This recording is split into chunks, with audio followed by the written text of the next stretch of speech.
नमस्ते विद्यार्थी मित्रांनो, 2024 मध्ये जी पोलीस भरती प्रक्रिया पार पडली त्याच्या मेरिट संदर्भात आपण चर्चा करतोय। आता आपण पाहणार आहोत ओबीसी पोलीस पाल्याचं मेरिट कसं राहिलं होतं। तर ओबीसी पोलीस पाल्यामध्ये एक विशेष बाब अशी आढळून आली की महाराष्ट्रात असं दोन जिल्हा आढळून आलं, जळगाव आणि जालना, जिथं ओबीसी पोलीस पाल्याला जागा होती पण उमेदवारांनी अर्जच दाखल केला नाही। अर्ज जरी दाखल केला असता तरी त्यांना पोलीसची खूप मोठी संधी उपलब्ध होती।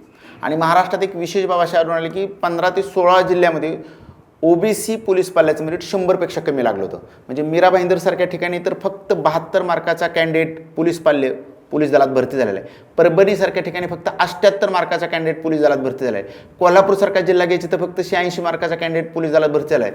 मग रायगड असेल, नागपूर ग्रामीण असेल, सातारा असेल, पुणे ग्रामीण असेल, नवी मुंबई असेल, छत्रपती संभाजीनगर शहर असेल, बीड असेल, असे किती जिल्हे सांगता येतील ज्याचं मेरिट 100 पेक्षा कमी लागलं होतं।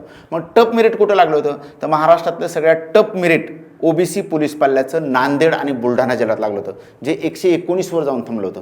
त्यानंतर पिंपरी चिंचवड सारखा जिल्हा असेल, छत्रपती संभाजीनगर ग्रामीण सारखा जिल्हा असेल, जे मेरिट 116 वर गेलं होतं। मुंबई असेल, नागपूर शहर असेल, ठाणे शहर असेल, यांचं सुद्धा मेरिट 107 वर गेलं होतं। अकोले सुद्धा मेरिट टप लागलं होतं 100 पेक्षा जास्त। म्हणजे असे काही जिल्हे आहेत की ज्यांचं मेरिट निश्चितपणे टप लागलं होतं। धन्यवाद। सह्याद्री अकॅडमी बारामती या ठिकाणी पोलीस पाल्यांसाठी पोलीस भरतीच्या स्पेशल बॅचेस सुरू आहेत। पोलीस पाल्यांसाठी अचूक जिल्हा निवडून दिला जाणार।